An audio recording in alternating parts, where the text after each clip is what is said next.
Hey guys, welcome to section 5.5, the substitution rule. All right, this is where things get real. This is tricky. So make sure you're pretty comfortable with everything up and including 5.4 before you try to jump into the substitution rule. So what are we gonna do? Well, let's start with this example. Let's go forward for a moment. Let's look at the function f of x equals the sine of x to the sixth. Well, f of x equals the sine of x to the sixth, then the derivative using the chain rule, well, the outside function is the sine, so the derivative is the cosine. We leave what's inside alone, then we multiply by the derivative of what's inside. So the derivative of the sine of x to the sixth is the cosine of x to the sixth times the derivative of what's inside, which is 6x to the fifth. So we often like to put this little monomial term out front to just emphasize that this x to the sixth is inside the cosine, this 6x to the fifth is not, and we cannot multiply those two together, so we pull it out front for that emphasis. Well, if the derivative of sine x to the sixth is 6x to the fifth cosine x to the sixth, then we can say that the integral of 6x to the fifth cosine of x to the sixth with respect to x is the sine of x to the sixth. Right? Because we took the derivative of this function, we got this, and when we take the antiderivative of this function, we get back what we started with. The only difference is we tag on a plus c. So the derivative of the sine of x to the sixth plus any constant c is going to be 6x to the fifth cosine x to the sixth. So the antiderivative of 6x to the fifth cosine x to the sixth is going to be what we started with. Okay, let's try another one. Let's see, I'm going to rewrite this. I turn all radicals into powers. The square root is the 1/4 power. So the derivative of f is going to be 1/4. Leave what's inside alone. Drop the power by 1. 1/4 minus 1 is -3/4 times the derivative of what's inside. Well, the derivative of e to the x plus 4 is just e to the x. So we clean this up a little bit. This is e to the x all over 4 e to the x plus 4 to the 3/4 power. When we put it in the bottom, the power becomes positive. So if we take the antiderivative of e to the x over 4 e to the x plus 4 to the 3/4 dx, we know it's going to be what we started with, e to the x plus 4 plus c. Right? All right, so now the question is, what if I didn't give you this to start with and we didn't have all this information? And I just wanted you to find the antiderivative of this guy. Looks pretty intimidating. Same with this one up above. What if I said just find the antiderivative of 6x to the fifth times the cosine of x to the sixth? Could you do that? Could you see? Does your brain see what's going on here? What's going on here is both of these problems, when we took the derivative, we needed to use the chain rule. So when we integrated, we were actually reversing the chain rule. What you need to look for in order to reverse the chain rule? Well, it has to come from a problem from which the chain rule was used. What we have here, notice, we have a function inside of another function. This x to the sixth is inside the cosine. So I call this the inside function. And then, as a factor, we have the derivative of the inside function. Remember, the chain rule is if you have a function inside of a function, right, and we take the derivative, we leave the inside function alone, and then we multiply by the derivative of the inside function. So the derivative of the inside function appears outside, and the function itself appears inside of another function. So here we have x to the sixth inside the cosine, and just conveniently we have the derivative of the inside function as a factor in my integral. Now here it's not so obvious, but notice this whole mess right here. E to the x plus 4 is inside the function 4 something to the 3/4 power. And its derivative is just e to the x. So this would be the inside function here So the inside function would be e to the x plus 4, and its derivative appears as a factor in the integrand.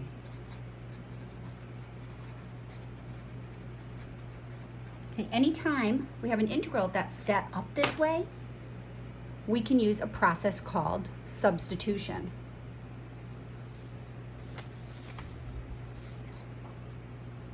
So let's take a look at another example. Let's suppose I asked you to integrate 3x squared plus the cosine of x times e to the x cubed plus sine x. Well, what I'm hoping you notice is that if you look at the power on e is not just x, it's a function. And conveniently, the derivative of the power is right here. So what I have here is my inside function. Okay. And I have the derivative of my inside function as a factor in the integrand. And that makes us very happy. So what would the answer be? Can you predict what the answer would be? What would be the integral of 3x squared plus cosine x times e to the x cubed plus sine x?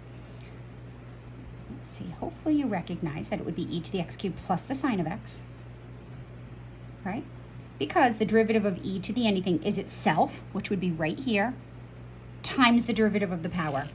Remember, we can always check our antiderivatives by differentiating. And don't forget our lovely plus c. All right, let's formalize this. Let's do the process of integrating by substitution. All right, what we want to do is identify the inside function, which we already did in this example. FCN is my abbreviation for function. And this is the derivative of the inside function. All right, now bear with me. What we do is this is called U substitution.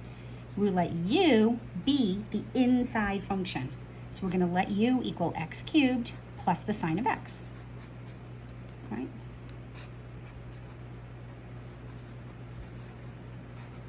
So that's my inside function. Then the derivative of U with respect to x, well, we take the derivative of U, 3x squared plus the cosine of x, right? And that appears right here. Right now we're just going to do a little playing around with the differentials. I'm going to multiply both sides by dx, or just bring the dx differential over to this side. If du over dx equals 3x squared plus the cosine of x, then du can be 3x squared plus the cosine of x times the differential dx. Okay? All right, now, so what we have here, now we're going to do the substitution. We have 3x squared plus the cosine of x, e to the x cubed plus the sine of x, dx. I'm going to do a little bit of rearranging just for the purpose of the algebra.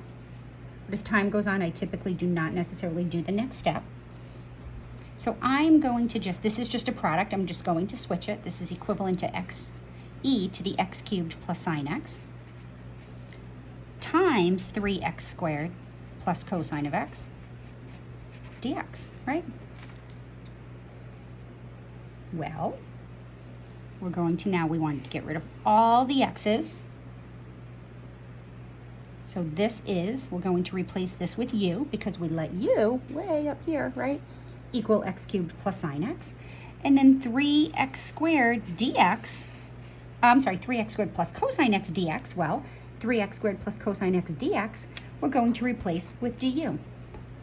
So now notice I can replace anything that involves an x with something that involves u.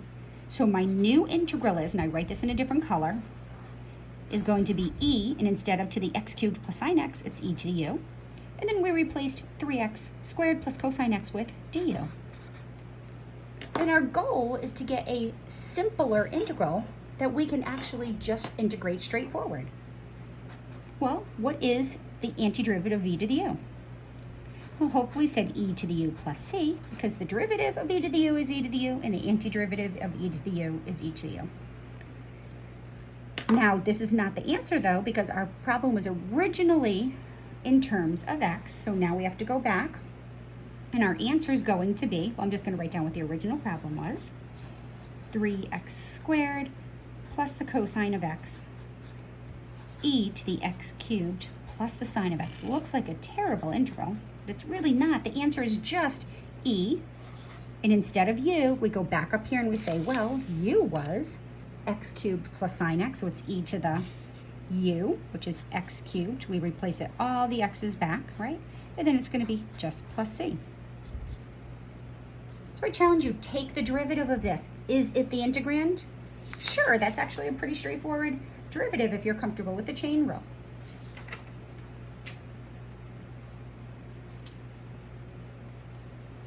So in general, often the notation for these rules is a little bit scarier than the actual process. The substitution rule says, if you're integrating a function inside of a function, and its derivative appears as a factor outside of the function, then we can just integrate f of u du, where u equals g of x. All right, let's go back to this guy.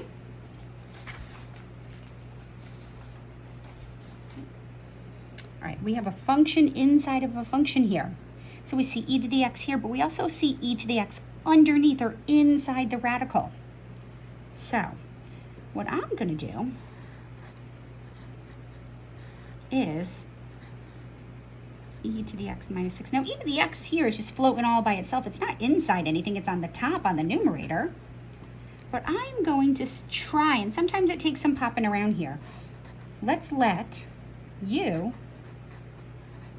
equal to let u equal blah, e to the x minus 6.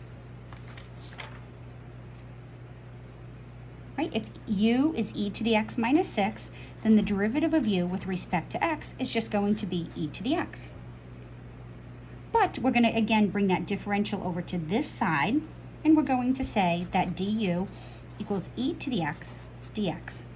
Now, as you get better at this, and the more advanced, we just kind of skip this step, and we just say, well, du, because we know we're going to put the dx over onto the right side. All right, so we're going to let that be u. This one gets a little tricky. I'm actually going to rewrite this. Notice that e to the x dx all over 2 square root of e to the x minus 6. Oh, that dx should be out here. I'll just do this. There we go.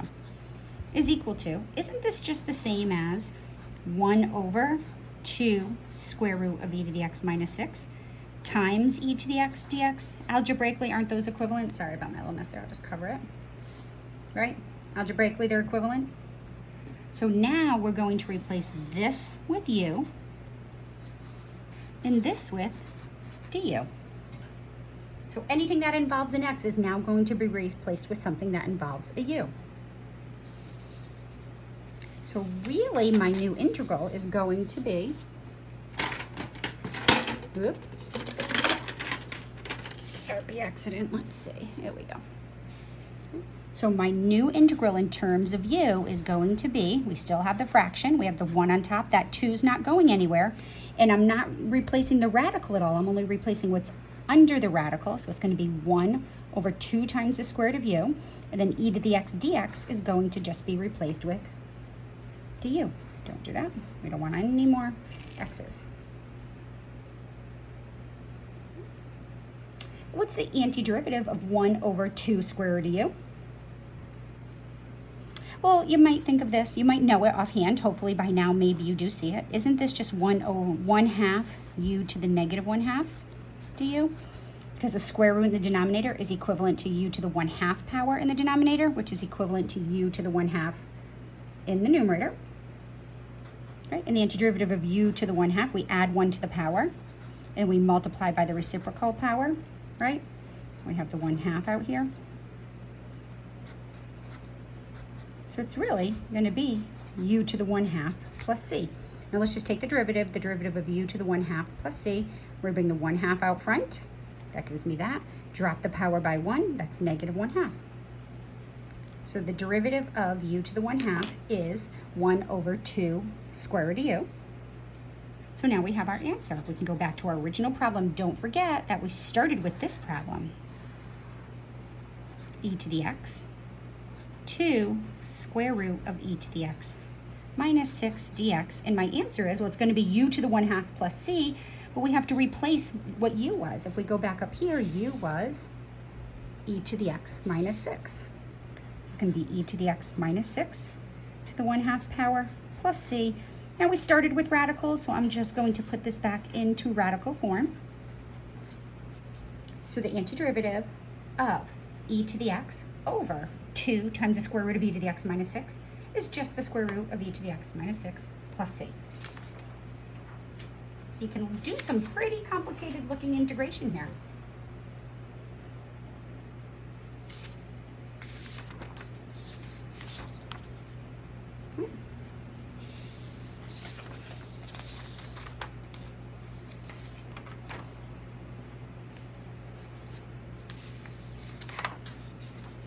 Let's look at this problem. Sorry, I lost my power, but I'm going to throw it in here. When you get the notes, it will be on there. All right. 3x squared times x cubed plus 5 to the 50th power. Now we have a polynomial times a polynomial. If you're super ambitious, you could actually multiply x cubed plus 5 times x cubed plus 5 times x cubed plus 5 50 times. Get a 150th degree polynomial, multiply it by 3x squared, and you could integrate this insanely long polynomial. But we really don't want to do that, right? What we're doing is we're looking for a function inside of another function. Now notice we're not just raising x to the 50th, we're raising x cubed plus 5 to the 50th. And if we think ahead, what's the derivative of x cubed plus 5? Well, it's 3x squared. So the inside function is x cubed plus 5, and here we have the derivative of the inside function. When we see that, that's really super exciting. So we're going to let u equal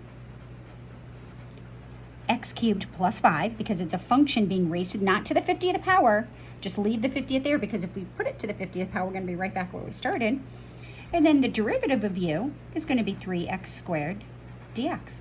Now notice I didn't write du over dx is 3x squared and then bring the dx over. This is how we're going to do it from this point forward. So now we're going to take my integral and I'm going to rewrite it. 3x squared x cubed plus 5 to the 50th dx. Now you might just be able to say, well, this is going to be u, and then what's left is going to be just du. Right? If you're still not comfortable with that, we can rewrite the product. We can write this as x cubed plus 5 to the 50th 3x squared dx, and this is going to be u. This whole thing is going to be du. So really what we're going to integrate is u to the 50th du. Super easy to integrate. It's a power function. We're going to add 1 to the power. My new power is 51. My coefficient is going to be 1 over 51 plus c. A lot easier than multiplying x cubed plus 5 out 50 times. So the answer is the integral of 3x squared times x cubed plus 5 to the 50th power is just, well, it's just this, but we're going to replace u with what we called u to be x cubed plus 5. 1 over 51. X cubed plus 5 to the 51st power plus c. Hopefully you're getting the hang of it, because we are taking it up a notch.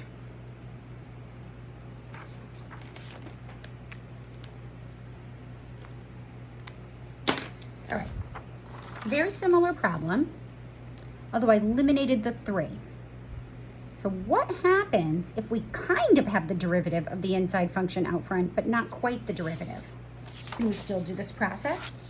The answer is yes, as long as the factor is a constant multiple of the derivative of the inside function. So not having the 3 here is not going to change things. So we're still going to let u be the inside function, x cubed plus 5. Then du is going to be 3x squared dx. The problem is we don't have the 3 here. So I'm going to rearrange this guy and think about this for a minute. X squared, x cubed plus 5 to the 50th power dx can be written x cubed plus 5 to the 50th x squared dx. So we're going to replace this with u, but we only have x squared dx. So we have this extra 3 right here.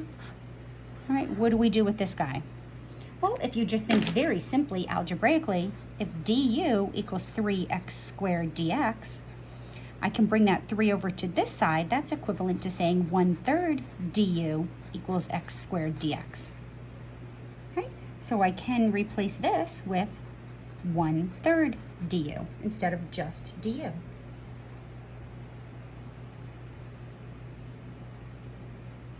So now what we're really going to integrate is u to the 50th, but this time we have this little extra factor of 1/3, which is not a big deal because we have that property that says if we have a constant multiple, we can pull a constant multiple out front. We can just integrate 1/3 u to the 50th du, which is 1/3 times the antiderivative of u to the 50th. And the antiderivative of u to the 50th is 1 over 51 u to the 51 power plus c.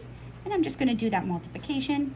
1 over 153 u to the 51 power plus c.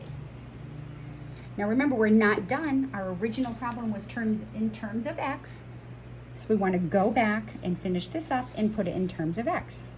So therefore, my answer, the original question was, what is the integral of x squared times x cubed plus 5 to the 50th power dx? Well, the answer is right here, 1 over 153, and u was x cubed plus 5, but my new power is 51 plus c. Kind of cool, huh?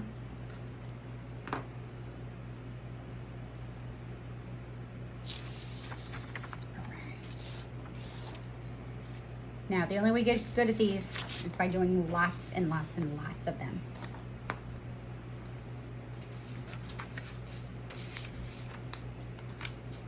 All right, let's look at this guy. Let's evaluate the tangent. Now, back in chapter 4, I told you what the antiderivative of the tangent is, right? We know the answer.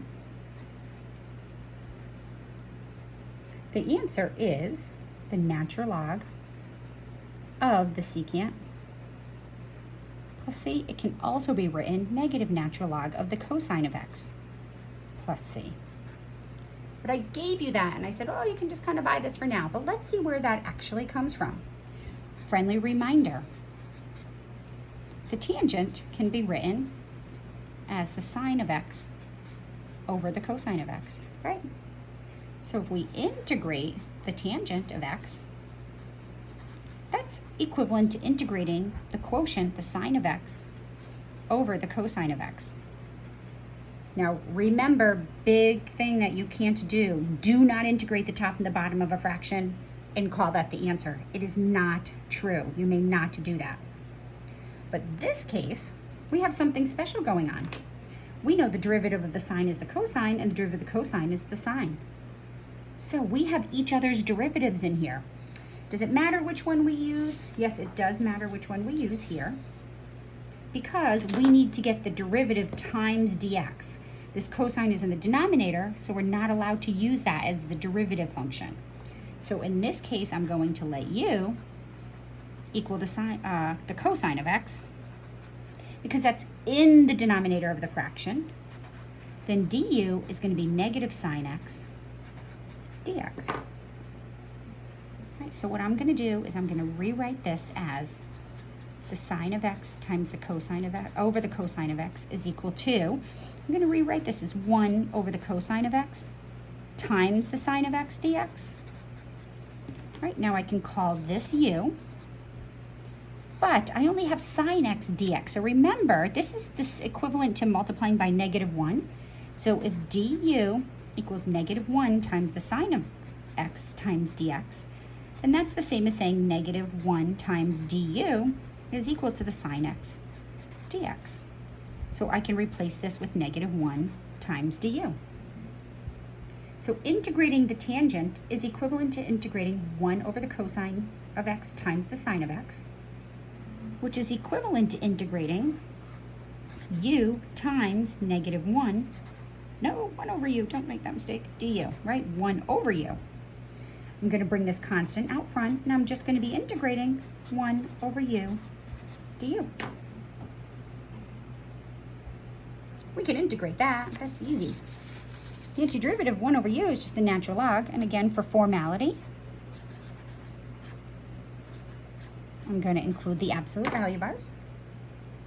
So therefore, the integral of the tangent of x dx is equivalent to the negative natural log of the absolute value u was the cosine of x plus c. And then if we use properties of logs, we can bring that -1 power up here, and it would be the natural log of the cosine of x to the -1 power plus c. But that's the natural log of 1 over the absolute value of the cosine plus c, which is the natural log of the absolute value of the secant of x plus c. So either answer is perfectly acceptable.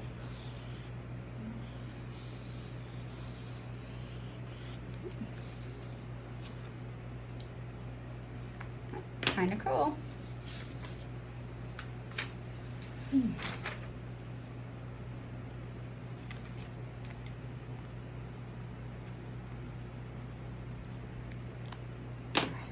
Moving along here. Keep doing lots of these because the only way we get good at them is by doing lots of them. All right, secant x to the 4th times the secant squared of x to the 5th. Well, notice x to the 5th is inside here. I guess I could put that more formally. I'll do that, right? So x to the 5th is the inside function. So if we let u be this inside function, then du is going to be 5x to the 4th dx. Well, we have x to the 4th dx. Don't forget that 5 is not a problem. If du is equal to 5 times x to the 4th dx, then 1/5 du is equal to x to the 4th dx. So this is probably the last time I'm going to rearrange x to the 4th secant squared of x to the 5th dx is equal to integral of secant squared of x to the 5th times x to the 4th dx. So I'm going to replace what's inside with u, then x to the 4th dx will be replaced with 1/5 du. So really what I'm going to integrate is the secant squared of u times 1/5 du. I'm going to bring that 1/5 out front. I'm just integrating the secant squared of u du. Now at first glance you might go, what do I do with that? But what is the antiderivative of secant squared? What function has derivative secant squared? Again, antiderivatives are so much easier if you're comfortable with your derivatives. Hopefully you remembered that the derivative of the tangent of u is the secant squared of u. So the antiderivative of secant squared u du is tangent u plus c. We'll throw that 1/5 out front. So therefore, we started with x to the 4th secant squared of x to the 5th dx, and the antiderivative is going to be what we got right here. We're just going to replace the u back with x to the 5th plus c. All right, now don't let algebra trip you up on some of these problems. Let's suppose I'm just going to throw a 2 out front here in this problem. See how this changes things, right? I'm still going to let my inside function be x to the 5th. du is 5x to the 4th dx. The problem is I have 2x to the 4th dx. Now, if it differs by a constant, that's not a big deal. So what we really need here, we're integrating secant squared of x to the 5th times 2x to the 4th dx.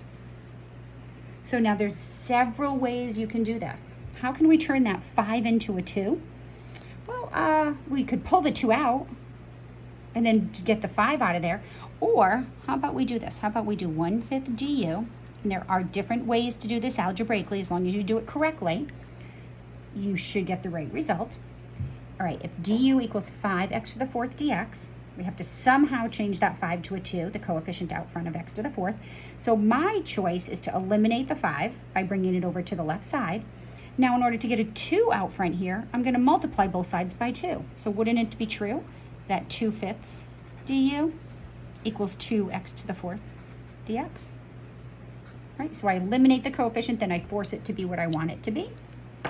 So now when we integrate secant squared of x to the 5th, 2x to the 4th dx, I'm going to replace this x to the 5th with u. And I'm going to replace 2x to the 4th dx with 2/5 du. So really what we're integrating now is not much different than the last problem, secant squared of u times 2/5 du. We can bring that constant factor out front. That's equivalent to 2/5 secant squared u du. And we know the antiderivative of the secant squared is the tangent of u. Right, so the only thing that differs is this constant. That 2 there forced our constant to be a little bit different than the last problem. So therefore, my answer would be, we started with 2x to the 4th secant squared of x to the 5th dx, and we get 2/5 tangent. We never leave it in terms of u. We started with x, we want to end with x, and x was x to the 5th plus c.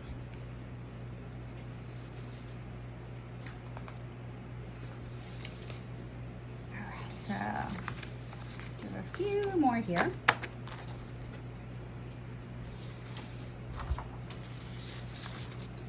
Let's evaluate this guy. You can see how crazy these things get. We have the cosine of x e to the negative sine x dx.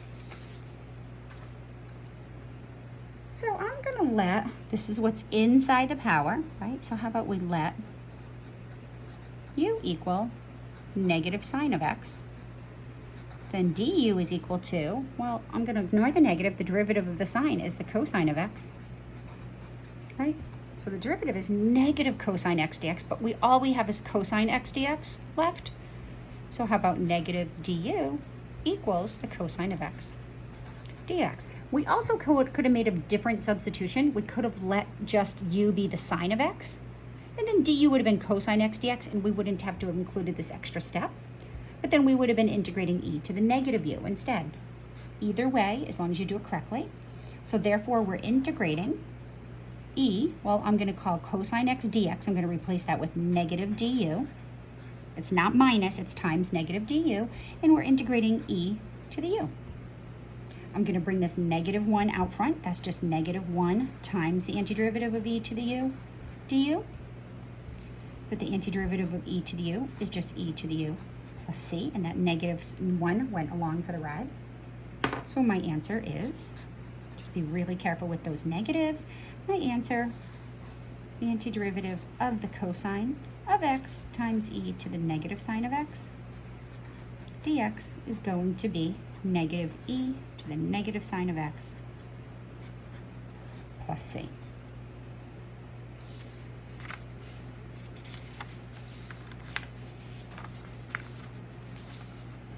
All right.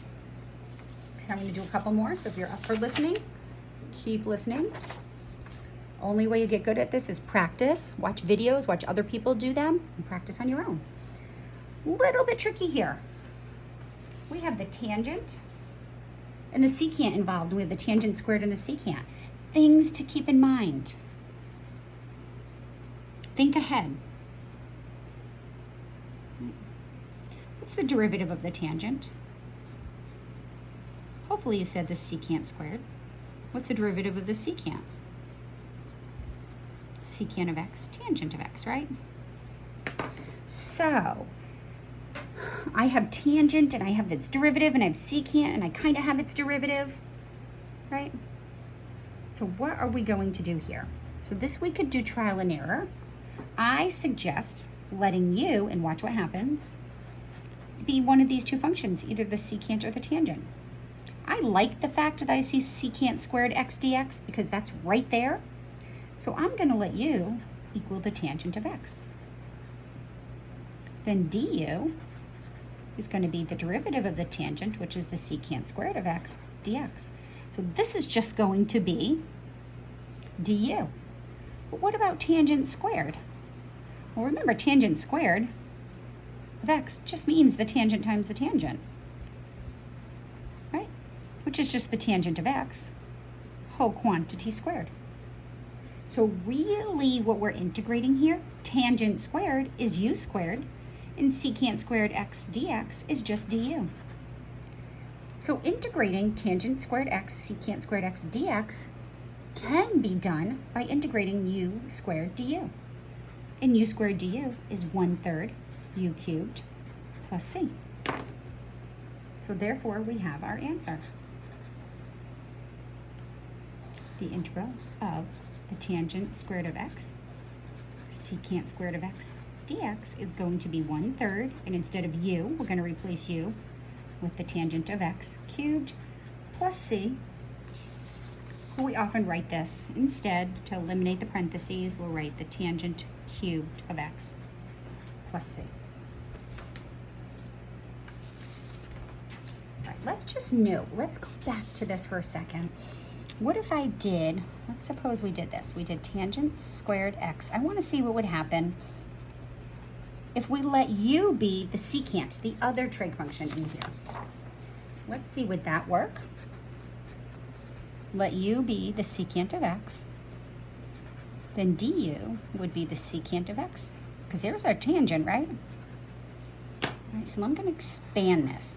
Tangent squared of x, secant squared of x, d of x, is equal to tangent of x, secant of x, right? Secant of x, bear with me. Right, and I want the secant and the tangent next to the dx, so I'm going to move one of those tangents over here. So we have tangent of x, secant of x, secant of x, tangent of x dx. Well, this is going to be replaced with du. This is going to be replaced with u. But the problem is we can't have u's and x's in the same integral. So this substitution would not work because it doesn't allow for me to replace that little dangling tangent with anything. All right, so be careful. All right, let's evaluate the natural log of x over x. All right, very common integral. What I want you to see here is think algebraically. What does this mean? Isn't this just the natural log of x times 1 over x? Dividing by x is the same as multiplying by 1 over x dx. By me pulling it out that way, can you see what's going on here?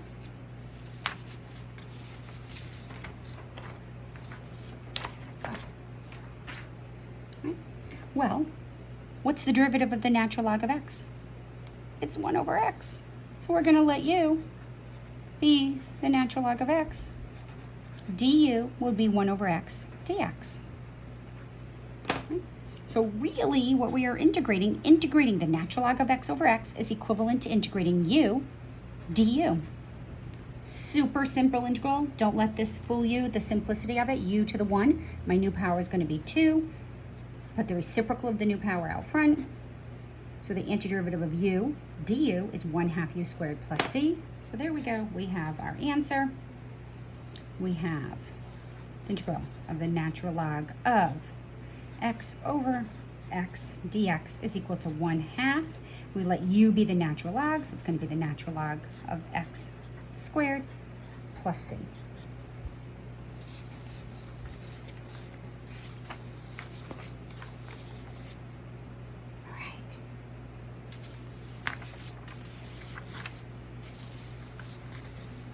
put that one in there. All right, let's see. Keep going. Let's look at this guy.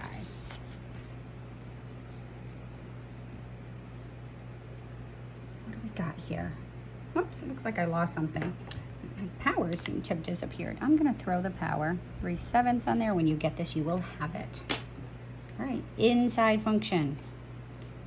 3 minus y to the 4th is all being raised to the 3/7 power. That can be pretty messy. There's no way to distribute that. So we're gonna let u equal what's inside the parentheses. 3 minus y to the 4th, then du is negative 4y cubed dy. Now we only have y cubed dy, so I'm going to bring the negative 4 on the right, becomes negative 1/4 on the left. So my new integral is, well, instead of integrating 3 minus y to the 4th to the 3/7, I'm integrating u to the 3/7. And then y cubed dy is going to be negative 1/4 du. I'm going to bring that negative 1/4 out front. We're really just integrating u to the 3/7 du. Not too tough to integrate. Whoops, just make sure you write the problem correctly. It's going to be negative 1/4. Add 1 to the power, so 7/7 plus 1 would be 10/7, and we're going to have 7/10 out front, plus c. Negative 7/40, u to the 10/7 plus c. So therefore, my answer, the integral of y cubed 3 minus y to the 4th, all to the 3/7, dy is negative 7/4. Instead of u, we're going to write 3 minus y to the 4th to the 10/7 plus c. Now remember, any and all of these, you can check the answer, take the derivative of this, and it should give you the integrand if you do it correctly.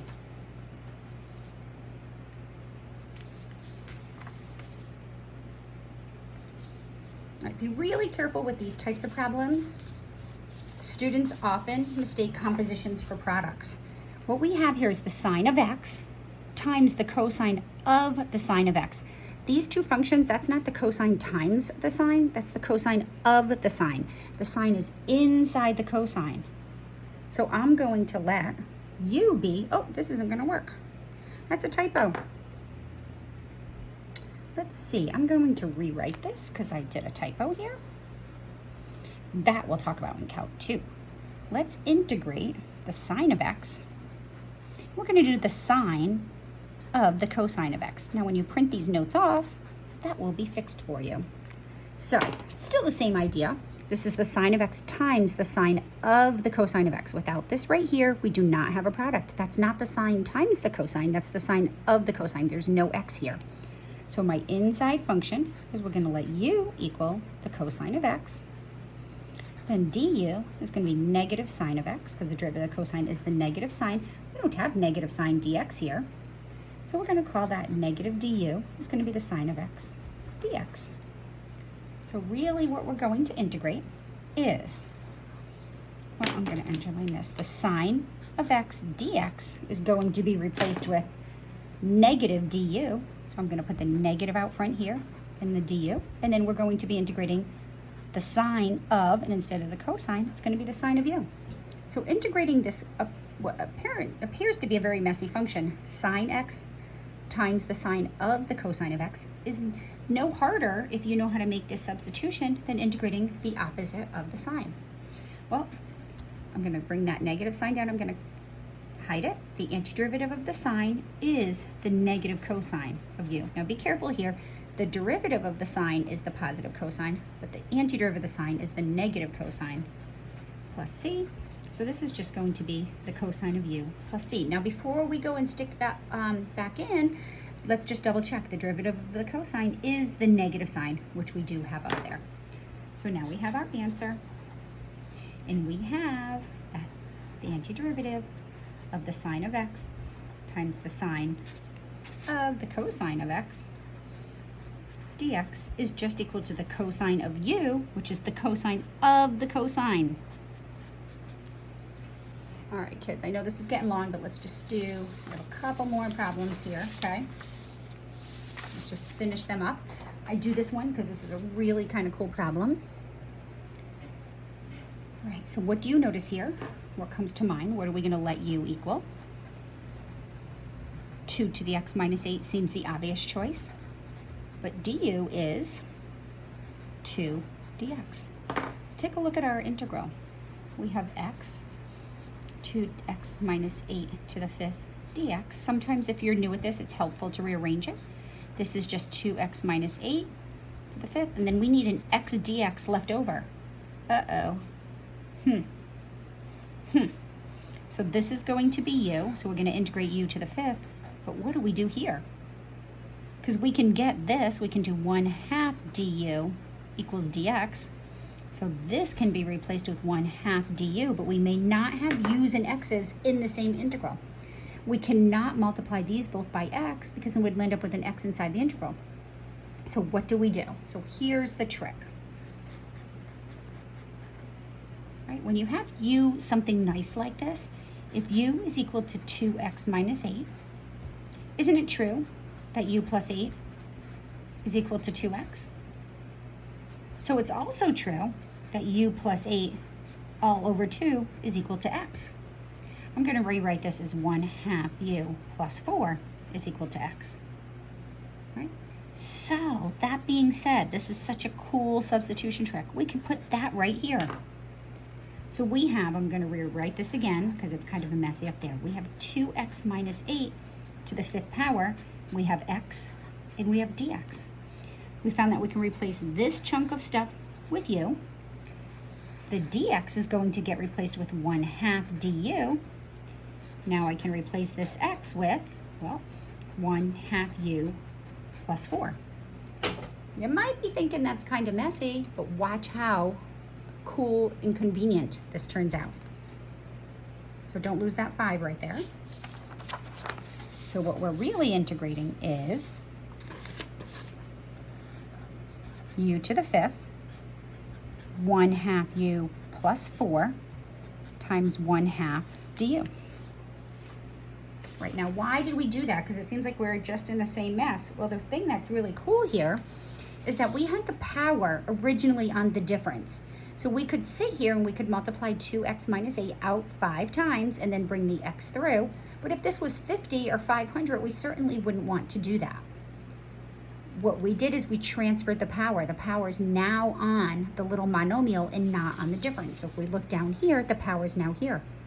So I'm going to bring this 1/2 out front just to get it out of the way. And then I'm going to distribute the u to the 5th. It's 1/2 u to the 6th plus 4 u to the 5th du. So if you notice, all we're integrating is power functions and not a sum or a difference to a power. So this is 1/2. Well, it's going to be 1/2, and then the antiderivative of u to the 6th is 1/7 u to the 7th.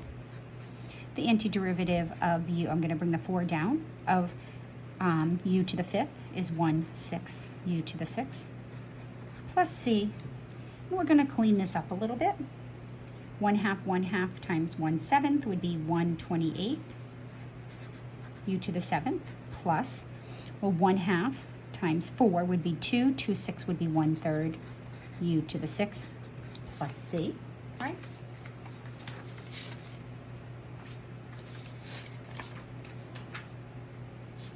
So now we have to go back and put it back in terms of our original problem. Therefore, our answer, x times 2x minus 8 to the 5th dx is equal to 1/28.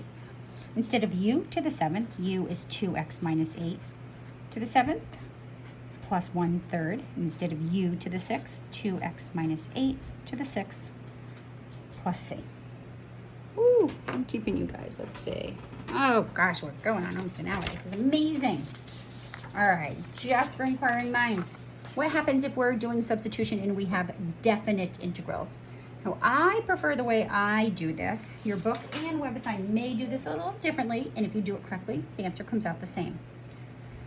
All right, so when I look at this, I first ignore the integration limits and say, oh, this is a substitution problem. I can let u be the sine or the cosine. I'm going to let u equal the sine of x. And then du is going to be the cosine of x dx. So I chose u. I could have let u be the cosine, but then the derivative would have been the negative sign of x dx, and I would have had to deal with that negative sign. So this is equivalent to integrating. Well, u is replacing the sine of x, and du is replacing the cosine of x. So this doesn't seem to be that big of a deal. But the problem is we have these integration limits. So my suggestion is to ignore the integration limits, do the substitution, integrate the u integral, 1/2 u squared. Okay, we don't need the plus c. We don't need the plus c because we have a definite integral and we're going to be changing things up. So now I'm going to replace this back with 1/2, and instead of u, it's going to be the sine of x squared. And now I'm going to evaluate this from pi over 4 to pi over 2. So again, I suggest integrating, imagine removing the integration limits, not the whole integral, just the limits. And we're just integrating sine x cosine x. In that case, that would give me the indefinite integral, just u du after our substitution. Integrate that, replace the u with what u equaled, what we allowed u to be, and then throw on the integration limits that we started with. Okay? All right, so now we're going to do 1/2. It's going to be the sine of pi over 2 squared minus 1/2 the sine of pi over 4 squared. And yes, you should know the trig functions of your basic angles. The sine of pi over 2 is 1. The sine of pi over 4 is the square root of 2 over 2. So this is going to be 1 squared is 1, so it's going to be 1/2. Square root of 2 over 2 squared is, well, what's the square root of 2 over 2 squared is 2/4, so it's going to be 1/2 times 2/4. And 1/2 minus 1/2 times 2/4 is 1/2 minus 1/4. My final answer is 1/4. Remember, you're expected to give exact answers unless otherwise stated. Okay. Alternately, and I'm only going to write this down once, but I never do this. I see way too many mistakes, right? So what they do alternately, this is saying x goes from pi over 4 to pi over 2. Well, if x is pi over 4, you could do like a table of values. If x is pi over 4, then the sine of x, u would be the square root of 2 over 2. And we go to the upper limit, pi over 2. Then u would be the sine of pi over 2, which is 1. And we could integrate this from the square root of 2 over 2 to 1.